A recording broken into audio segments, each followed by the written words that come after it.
So today on the Cento Leadership Table Podcast, I've got Elaine Palome, who's head of HR for Access Communications in America. And today's subject, we're going to talk about cultural fit and dynamic fit within an organization. So Elaine, from your experience interviewing candidates, if you think of the interview situation, when you're interviewing a candidate, how would you gauge cultural fit and dynamic fit for your organization? So that's a really great question. And first of all, thank you, Brett, for asking me to join you today. As I think about interviewing candidates, the culture piece is as important or sometimes even more important than the technical skills. I always say when I'm hiring people for my team, I hire for attitude and train for skills. I can teach somebody the skills that they might be missing, but sometimes you can't teach them to have the core values that your company espouses and is really important.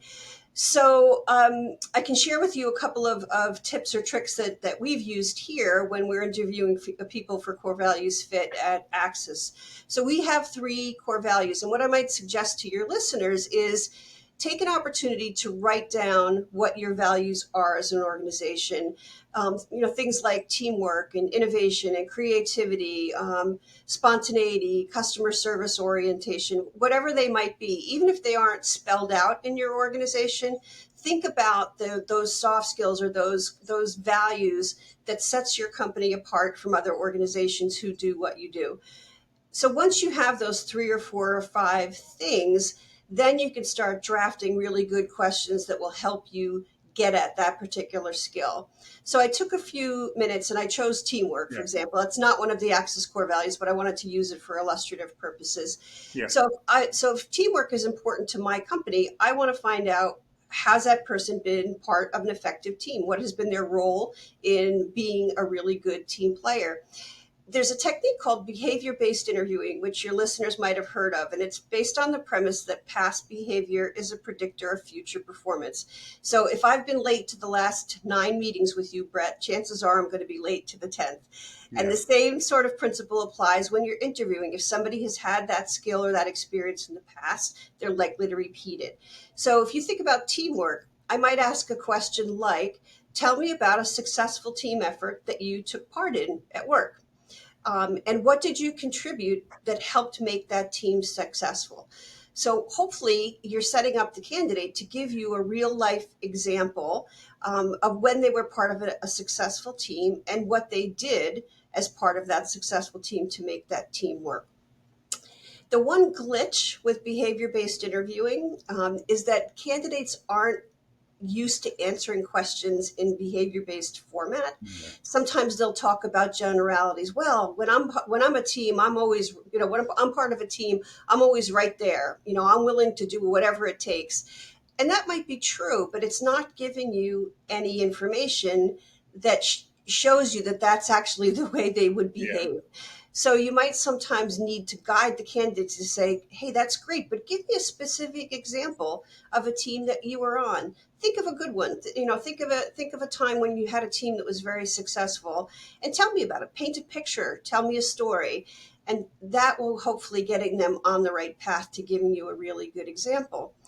And then you just continue on from there. I also like to use behavior-based interviewing for what I call negative examples. And what I mean by that is maybe a time, going back to this example again, when teamwork didn't work so well. So I'll also ask that candidate, tell me about a time you were on a team that wasn't as productive as it should have been. What did you do to try to increase its productivity? Because you want to see, did they just sit there and watch the team spiral, or were they active in actually trying to make it a team and help the team be productive going forward? Another way to get at that might be, tell me about a time when you're on a team with someone you didn't necessarily get along with, somebody that you wouldn't be friends with outside of work. What did you do to make sure that the team was still successful? Yeah. So are you following me? Does that make sense, giving Absolutely those really specific examples? Yeah. That makes sense. Do you see a difference when you're interviewing people for more senior roles to the more junior roles, whether their answers are more descriptive or... Not necessarily. I've interviewed some very senior people who fall flat on this question. Yeah. um, and usually one of several things is happening if somebody doesn't answer the question. Could be that they don't know how to answer the question, and that's why I'm Yeah. suggesting that you dig down a little bit deeper and ask for specifics. But it could be that they don't have the experience, right? Maybe they've Yeah. never been Maybe part of a exactly. good team, if you go back to that case, right? And it's your job as the interview to be sort of a sleuth and figure out, do they have that specific experience? And it could be that they just don't. No. Um, just to give you another example, I might want somebody on my team who's very detail oriented, and I might ask them, tell me about a mistake you made at work and what you did. Yeah. What I'm looking for there is not only that they fixed the mistake, but they owned up to it. Can be honest Um, about making a mistake, because everybody makes mistakes. exactly. What you look for in a response from a good behavior-based interview question is called the STAR, and it stands for S is for situation, T is for task, A is for,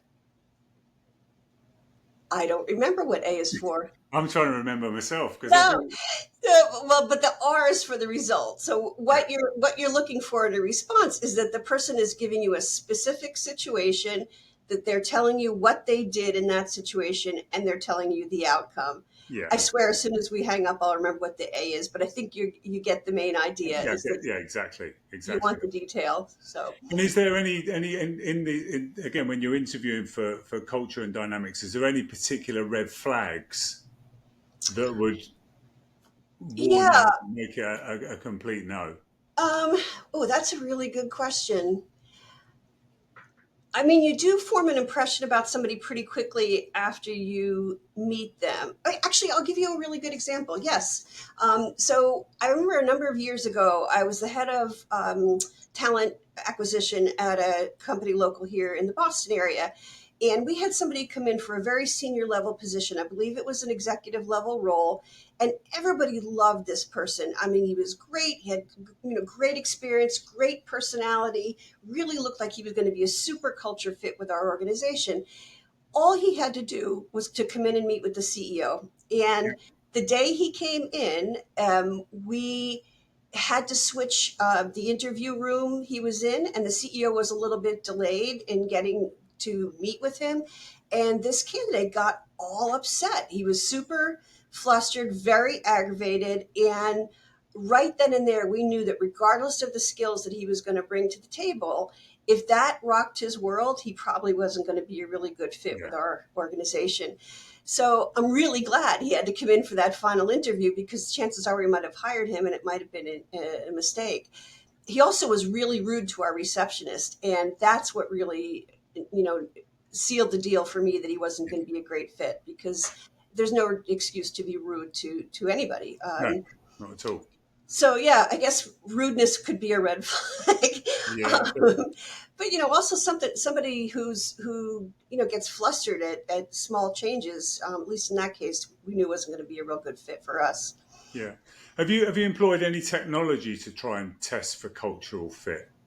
Because I'm aware of one program out there, and I think there's a few. Yeah, I have not had any experience with those types of programs, and although HR technology is something I'm really passionate about and very interested in, I'm not sure I would use it for culture fit, because Mm, I think this is something you have to see it, you have to yeah. feel it, you have to, interact with the person to really understand that. I would be hesitant to make that assessment without meeting somebody in a face to face manner.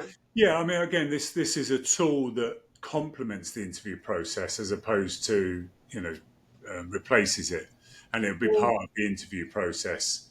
But it is some there's at least one I know that will um, try and measure cultural fit by taking a survey of the hiring managers for the Mm. company, and then comparing the answers to the candidates' answers.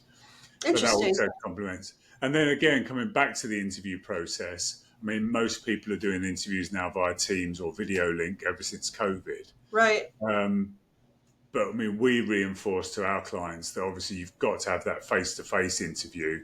You've got to have someone sitting across the desk, because, of course, you can get so much from a video conversation, but not everything. Have you got No, a I totally. staged process? I totally agree. We do conduct the first interview via Teams typically, Yeah, but unless it's for a field sales position, well, actually, now that I think about it, even in that case, the hiring manager eventually meets the finalists face yeah, to face. It's that important, I think. It's not only important for us as the interviewers, but they say that onboarding starts when you interview somebody. yeah, You want them to have a really great candidate experience. And we have a beautiful facility here in the greater Boston area. We want people to come in here because yeah. our culture is so strong. You could feel it when you walk in the door. And our goal is to have everybody who interviews here want to work here. And then it's just up to us to decide whether they can be successful here. And I think it's a lot harder to do that if you're not meeting somebody in a face-to-face manner.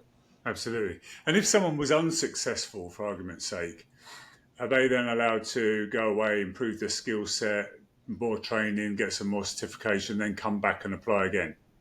If they're a good culture fit, Yeah, absolutely. absolutely. Yeah, um, it comes down to that culture again. yeah, you can't teach that, right? But yeah, we have a lot of folks who aren't a fit for one particular job, but they've impressed us in the fact that they are a good culture fit, and we Yeah, keep tabs on those folks. We invite them to be part of our network and may reach out to them later for a different role. Um, we love those types of people because it's absolutely. shown that they're interested in the organization enough to have stayed in touch, right? Well, there's such a shortage of good people now. You've got to keep that talent pool going for when the right role comes up for the right individual. Absolutely. It's all part of Absolutely. the process. Yeah. Okay. Well, look, I really do appreciate your time today. Thank you very much. It's been Good. fantastic to meet you. Same here. And And I hope some of the tips I shared have been useful to your listeners. I'm sure there will be. All right. Sounds great. Thanks, Thanks Brett. very much. All Thank right. you. Bye Bye. for now.